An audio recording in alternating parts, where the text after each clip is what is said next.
Assalamualaikum pemirsa Trans 7, jumpa lagi dengan Hasanah Ensiklopedia Islam Dunia. Pagi ini kami awali dengan info seputar susu. Adakah yang mengawali pagi ini dengan minum susu? Pasti segar kan? Selain enak, susu juga disebut bermanfaat untuk tubuh. Apa sajakah manfaatnya? Bagaimana sejarah susu pada zaman dulu? Dan ada hubungan apa antara susu dan penyakit AIDS? Jangan lewatkan juga sajian kuliner dan olahan susu yang lezat.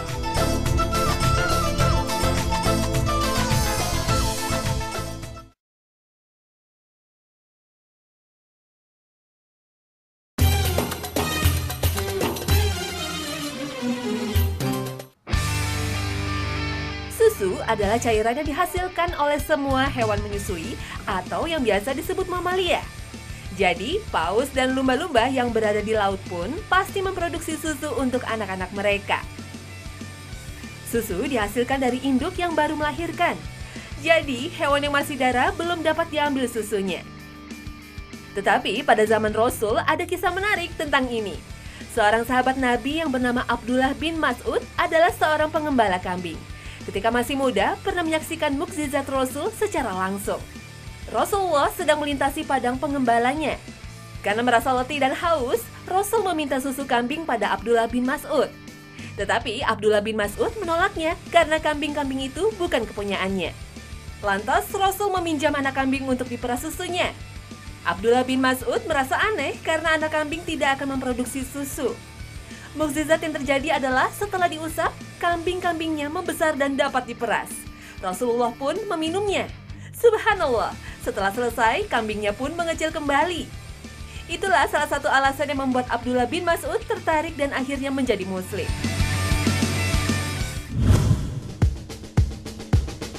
Susu yang biasa dikonsumsi di Indonesia adalah susu sapi. Namun, tak hanya susu sapi loh yang bisa dikonsumsi. Berikut ini beberapa susu hewan yang sudah lazim dikonsumsi selain susu sapi. Susu kambing. Bagi sebagian orang, susu kambing masih terdengar unik dan aneh. Bila mendengar kata kambing, pasti hanya teringat daging dan kulitnya saja. Ternyata susu kambing juga bisa dikonsumsi loh, dan bahkan memiliki khasiat melebihi susu sapi. Dalam sebuah hadis yang diriwayatkan Abdullah bin Mas'ud ketika Rasulullah saat remaja dan mengembalakan kambing milik Uqbah bin Mu'aid, Rasulullah lebih menyukai minum susu kambing. Hasil penelitian membuktikan bahwa susu kambing lebih baik dari susu sapi. Susu kambing dapat menekan bakteri jahat dalam tubuh 10-100 kali lebih besar daripada susu sapi.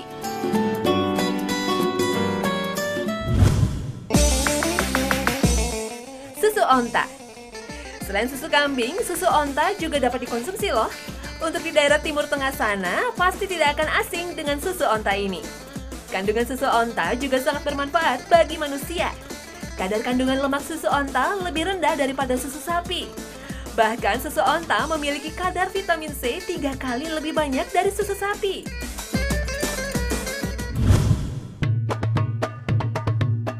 Susu kuda liar. Bila berbicara susu kuda liar, pasti yang teringat di benak kita adalah susu kuda liar khas Sumbawa, Nusa Tenggara Barat. Susu kuda liar Sumbawa sangat terkenal di pelosok negeri tercinta ini. Bukan karena ciri khas Sumbawa saja, tetapi susu kuda memang memiliki keunggulan tersendiri dari susu hewan ternak lainnya. Kadar protein susu kuda lebih sedikit dari susu sapi. Hal ini yang menjadikan susu kuda cocok bagi mereka yang mengalami alergi terhadap susu sapi. Tidak hanya itu, susu kuda juga memiliki kadar vitamin lebih banyak dibandingkan susu dari hewan lainnya. Susu kuda juga cocok untuk diet karena kandungan kalorinya lebih sedikit.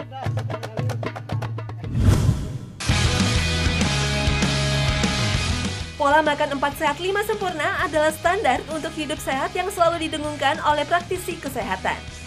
Susu merupakan salah satu unsur penyempurnanya. Artinya, susu mendapat porsi penting untuk memenuhi kebutuhan gizi kita sehari-hari. 1 gelas susu setiap hari dianggap dapat membantu pertumbuhan dan juga kesehatan tulang. Selain itu, susu juga bisa menjadi salah satu sumber cairan untuk tubuh yang sehat selain jus buah. Apa saja kandungan dalam susu itu sendiri? Berikut adalah zat utama yang berada di dalam susu dan kegunaan utama untuk tubuh kita.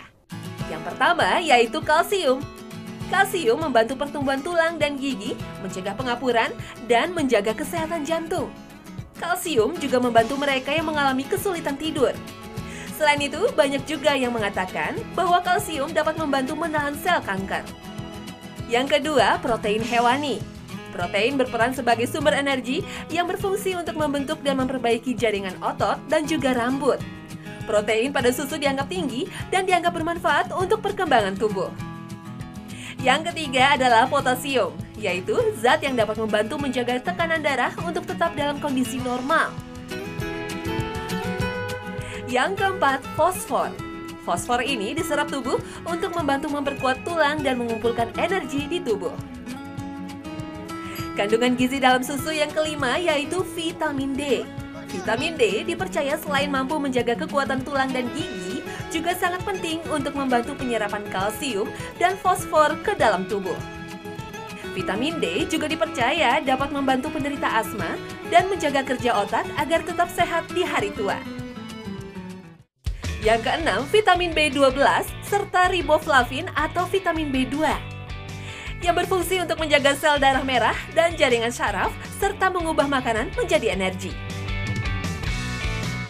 Berikutnya adalah vitamin A dan niacin yang berfungsi untuk menjaga sistem kekebalan tubuh, menjaga kesehatan mata dan kulit, serta membantu metabolisme gula dalam darah dan asam lemak. Tidak hanya gizi, susu juga mengandung mikroorganisme baik yang bermanfaat ataupun dalam kondisi tertentu akan merugikan. Yang utama adalah bakteri asam laktat. Bakteri ini akan mengubah laktosa menjadi asam laktat sehingga karbohidratnya lebih mudah tercerna. Kandungan bakteri asam laktat akan mengubah pencernaan dan membantu fungsi usus. Selanjutnya ada bakteri coliform. Bakteri ini bersifat aniorob, artinya ketika oksigen tidak tersedia, dia akan merubah asam laktat menjadi alkohol, atau yang biasa kita kenal dengan proses fermentasi. Tapi sayangnya, bakteri ini menjadi indikator bahwa susu tersebut telah terkontaminasi. Artinya, bakteri coliform harus dimatikan dengan cara pemanasan atau pasteurisasi. Itulah sebabnya susu sebaiknya dimasak dulu. Tujuannya untuk membunuh kuman dan mikroorganisme perusak susu. Susu yang sudah basi tidak boleh diminum karena akan menimbulkan penyakit. Kandungan gizi pada susu ternyata menimbulkan beberapa mitos juga. Beberapa di antaranya adalah mitos yang menyesatkan. Nah, berikut ini di antaranya. Banyak yang beranggapan kalau mengkonsumsi susu bisa membuat badan gemuk. Benarkah pendapat ini? Mari kita simak ulasannya. Beberapa spesialis gizi yang tergabung dalam gerakan Sadar Gizi menjelaskan kalau mitos ini sungguh keliru. Kandungan kalori dalam susu hanya sekitar 60 kalori dalam 100 gram. Sebagai perbandingan, rata-rata orang memakan sekitar 1.500 hingga 2.000 kalori per hari. Maka asupan kalori yang diperoleh dari susu hanya sekitar 4%. Artinya tidak akan membuat gemuk. Bahkan kandungan ini dapat lebih rendah lagi pada produk susu yang rendah lemak. Kebanyakan orang yang takut gemuk setelah meminum susu, mereka beralih mengkonsumsi susu full cream. Faktanya, susu full cream kandungan lemaknya lebih tinggi dibanding susu cair karena belum dipisahkan lemaknya. Nah, mitos berikutnya, apakah minum susu berlebihan dapat membuat ginjal rusak? Inilah ulasannya. Mengkonsumsi susu berlebihan tentunya tidak akan berakibat pada rusaknya fungsi ginjal, hal ini tergantung kondisi orang tersebut. Pada penderita batu ginjal, sebaiknya tidak minum susu berlebihan. Tapi kebutuhan akan kalsium sebaiknya tetap dipenuhi dengan memperhatikan banyaknya protein yang boleh dikonsumsi. Ada lagi mitos yang menyebutkan susu sapi menyebabkan diare dan rasa mual. Hal itu disebabkan adanya individu yang mengalami intoleransi laktosa, artinya kondisi di mana tubuh tidak dapat mencerna laktosa dengan baik. Penyebabnya adalah karena sejak kecil kurang terbiasa meminum susu sehingga enzim pencernaan yang berfungsi mengolah susu kurang berkembang dengan baik. Kurang menarik apakah susu dengan manfaat yang sebanyak itu? Apakah masih ada yang malas mengkonsumsi susu? Kalau ada yang masih ragu, berikut Hasanah akan menyajikan beberapa kuliner berbahan dasar susu. Yang pertama ada STMJ, susu telur madu jahe. sangat menyegarkan diminum di sore atau malam hari. Minuman ini diyakini mampu meningkatkan kembali stamina tubuh. Namun, bila Anda bosan dengan meminum susu, cobalah menikmati khasiat susu lewat makanan olahan susu. Beberapa makanan dengan tambahan susu sudah banyak ditemukan. Misalnya, kerupuk susu terbuat dari tepung tapioka memakai susu sapi segar sebagai bahan campurannya. Warnanya putih susu dan saat digoreng menebarkan aroma yang gurih. Kerupuk susu merupakan salah satu produk olahan susu segar khas dari Pengalengan, Bandung. Selain kerupuk, susu juga bisa dibuat menjadi tahu. Tahu susu dikatakan punya tekstur yang lebih lembut dan halus. Rahasianya ternyata terletak pada penambahan susu cair dan mentega dalam bahan dasar tahu. Pada dasarnya, pembuatan tahu susu mirip dengan tahu biasa. Bahan penggumpal yang biasa dipakai dalam pembuatan tahu kedelai bisa digunakan untuk membuat tahu susu. Prinsip pembuatannya adalah menggumpalkan protein dalam susu yang bisa dilakukan dengan menambahkan asam. Selain tahu, ada juga dodol susu dan permen karamel susu. Produk yang mulai dikenal di Bandung sejak tahun 1970 ini masih terus bertahan. Nah, kalau di Sumatera Barat ada yang unik. Produk susu yang terkenal adalah dadih atau biasa disebut dadiah oleh orang setempat. Terbuat dari susu kerbau yang difermentasi dalam bambu. Pada prinsipnya, pembuatan dadih mirip mekanisme pembuatan yogurt. Dadih terbentuk secara alami dari bakteri yang ada di dalam bambu. Proses fermentasi pada dadih berlangsung secara spontan. Dalam satu malam, biasanya susu sudah mulai mengental seperti puding atau tahu berwarna putih kekuningan. Dadih terasa asam seperti plain yogurt. Lain lagi di Enrekang, Sulawesi Selatan. Di sana terkenal dengan dangke, produk serupa keju yang terbuat dari susu sapi maupun kerbau. Dangke dibuat dengan penambahan air perasan daun pepaya sebagai penggumpal. Dari sifat dan teksturnya, dangke termasuk golongan keju lunak dengan kadar air sekitar 45%, berwarna putih, dan bersifat elastis. Selain dipakai untuk bahan campuran kuliner, susu juga diolah menjadi produk lain. Seperti kita tahu, ada yogurt dan keju. Yogurt adalah produk susu yang difermentasi dengan tambahan bakteri probiotik. Artinya, dengan penambahan mikroorganisme starter Lactobacillus, susu berubah menjadi asam. Tapi kandungan gizinya tidak berubah, bahkan lebih mempermudah proses pencernaan. Produk susu selanjutnya yang masih dianggap makanan berkelas adalah keju. Pembuatannya harus dengan susu berkualitas tinggi. Susu yang telah dipasteurisasi diberi starter bakteri yang bisa disebut rennet. Setelah melalui beberapa tahap fermentasi, susu yang semula cair dapat menggumpal menjadi padat. Cukup bervariasi kan produk susu yang dapat dikonsumsi? Penasaran? Silakan Anda mencobanya sendiri. Nah, untuk wanita ada yang menarik nih. Susu ternyata bermanfaat untuk kesehatan dan kecantikan kulit. Lemak pada susu dapat melembabkan kulit. Kandungan vitamin A dan D-nya juga mampu melembutkan kulit. Satu lagi, kandungan asam beta hidroksinya mampu mengganti sel-sel kulit mati dengan sel kulit baru. Artinya, kulit akan menjadi kencang dan kenyal.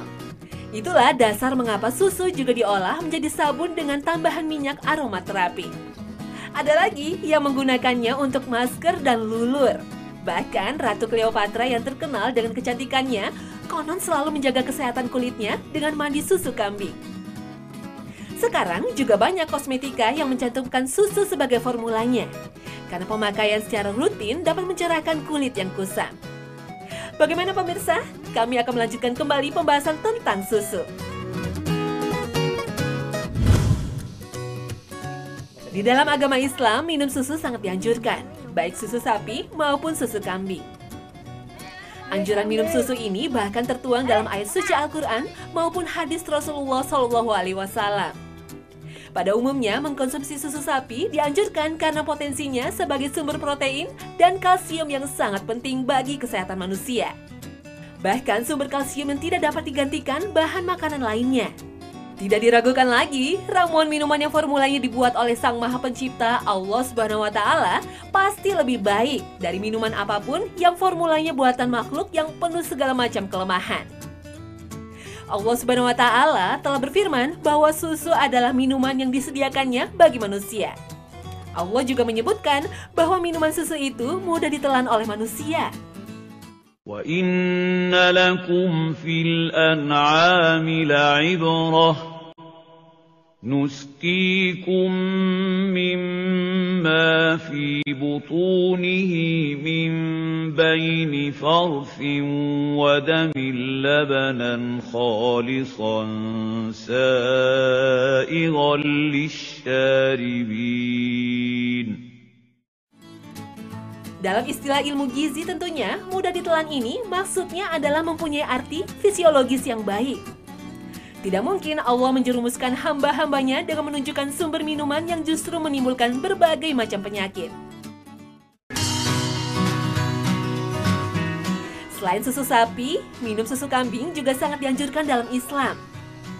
Susu kambing menurut Islam adalah salah satu jenis minuman berkhasiat yang bahkan menjadi sunnah Rasulullah SAW. Tapi sayang, pada saat ini masih jarang dikonsumsi. Susu kambing adalah minuman yang tidak kalah bergizinya dibandingkan dengan susu sapi. Susu kambing dapat menjadi alternatif bagi konsumen yang mempunyai alergi terhadap susu sapi. Boleh jadi itulah hikmahnya mengapa dalam riwayat-riwayat sahih tentang kehidupan Nabi Muhammad SAW dan sahabat-sahabatnya kita temui kisah mereka minum susu kambing dan bukan susu sapi. Islam tidak meragukan hal-hal yang baik yang bisa dijadikan kebiasaan oleh umat Allah Subhanahu wa Ta'ala. Dengan mengkonsumsi susu, berarti kita telah menyayangi tubuh kita serta mengamalkan pesan Rasulullah SAW, yaitu jagalah sehatmu sebelum datang sakitmu. Karena nikmat terbesar dari Allah setelah iman dan Islam ialah kesehatan. Kesehatan memungkinkan setiap muslim menjalankan ibadah, membantu saudaranya, dan mengangkat beban yang berat. Rasul pernah bersabda, jika minum susu, maka ucapkanlah Allahumma barik lana fihi wazidna minhu. Yang artinya, ya Allah, berkahilah kami pada susu ini dan tambahkanlah untuk kami lebih dari itu. Karena tak ada makanan dan minuman yang setara dengan susu.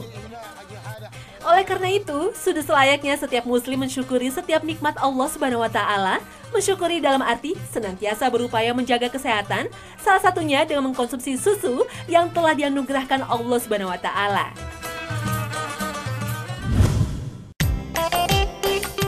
Tetapi bagaimana dengan pemberian susu untuk bayi? Apakah kelebihan dan kekurangannya jika dibandingkan dengan ASI? Berikut ini ulasannya. Pemberian ASI eksklusif dari seorang ibu kepada bayinya belakangan semakin marak. Rangkaian kampanye untuk memberikan ASI secara eksklusif mulai bisa dirasakan dampaknya. Salah satu alasan dianjurkannya program ini adalah manfaat kolostrum yang terkandung dalam ASI. Kolostrum adalah susu yang diperoleh dari induk atau manusia yang baru saja mengalami proses kelahiran. Lamanya produksi kolostrum berkisar antara 36 jam hingga 1 minggu. Kolostrum secara fisik bersifat lebih kental daripada ASI biasa. Hal ini disebabkan karena banyaknya material padat di dalamnya. Salah satunya adalah protein yang berasal dari darah yang disebut imunoglobulin. Fungsi imunoglobulin adalah sebagai zat kebal untuk bayi baru lahir yang belum memiliki sistem pertahanan tubuh terhadap serangan infeksi. Imunoglobulin dari ASI dikenal dengan istilah transfer imunitas pasif. Kesadaran ibu untuk memberikan ASI eksklusif pada akhirnya menurunkan pamor susu formula buatan pabrik. Tidak semua ibu mampu segera mengeluarkan ASI dan dikaruniai ASI yang cukup bagi perkembangan buah hatinya. Meski bayi yang baru lahir mampu bertahan selama 3 hari tanpa minum ASI, kehadiran susu formula diperlukan hanya bila dibutuhkan saja. Itu pun harus dengan petunjuk dokter. Pemberian susu formula untuk menggantikan fungsi ASI bagi bayi yang berumur kurang dari 6 bulan memang bukanlah tindakan bijaksana. Tapi jika buah hati Anda sudah memasuki masa sapi, maka pemberian susu dapat diberikan sebagai tindakan untuk melengkapi status gizi demi sempurnanya perkembangan putra-putri Anda. Protein ASI yang terbentuk dari darah atau imunoglobulin dibentuk karena induk pernah terinfeksi bakteri atau virus dan mikroorganisme lainnya. Sebagai contoh, jika sang ibu pernah terinfeksi bakteri E. coli, maka dalam kolostrum pada ASI-nya, maka akan didapatkan imunoglobulin yang mampu melindungi tubuh dari penyakit pencernaan yang disebabkan infeksi E. coli. Dasar ilmiah ini dikembangkan oleh peneliti untuk membuat penangkal virus dan bakteri yang sangat berbahaya. seperti bakteri TB penyebab tuberkulosis, virus hepatitis, bahkan virus HIV penyebab penyakit AIDS. Saat ini sedang dilakukan sejumlah tes dan penelitian untuk mengkaji kemungkinan kolostrum susu sapi mengandung imunoglobulin terhadap HIV penyebab AIDS. Penelitian dilakukan dengan cara menginfeksikan virus HIV pada induk sapi yang sedang bunting. Sehingga ketika melahirkan diharapkan kolostrum induk sapi tersebut mengandung imunoglobulin terhadap virus HIV. Nah, imunoglobulin terhadap virus HIV tersebut nantinya akan dikoleksi dan dijadikan vaksin antivirus HIV. Jika penelitian ini berhasil diterapkan, maka akan muncul produk vaksin anti-HIV di pasaran. Tapi hingga kini penelitian ini belum bisa diaplikasikan secara massal. Salah satu penyebabnya adalah menghindari adanya mutasi pada virus. Karena sejatinya virus HIV tidak menginfeksi sapi. Sehingga ketika dilakukan penyuntikan virus HIV pada sapi, maka gen dalam virus bisa bermutasi yang pada akhirnya membuat sifat keganasan virus HIV semakin meningkat. Nah pemirsa Hasanah, bagaimana? Apakah pagi ini siap untuk minum susu?